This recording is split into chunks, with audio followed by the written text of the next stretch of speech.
Hello दोस्तों। हम सुनाने जा रहे हैं आपके रोशनी माता के गीत जो पैर दाबते समय गाया जाता है।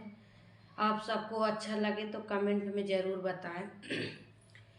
गोड़वा मैं दबबै मांगन कुछु मंगबै, अरे सुनी लायर जिया हमारे हो सानी मैया, सुनी लायर जिया हमारे हो सानी मैया।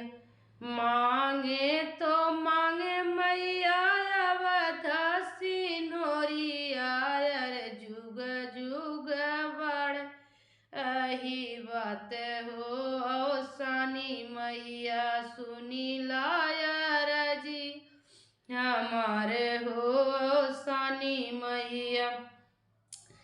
बेटवा मैं मांग मैया अपने बुढ़ैया खातिर, गोड़वा दबन के पतो सानी मैया, गोड़वा दबन के पतो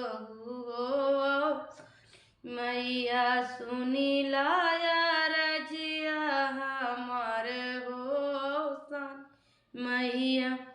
बिटिया मैं मांगू मैया धर्म करन खातिर, बिटी मैं मांगू मैया धर्म करन खातिर, घोड़ा वही दामाद हो सानी मैया, घोड़ा चढ़ी वही दामाद हो सानी मैया, सुनी लायर जिया हमार हो सानी मैया।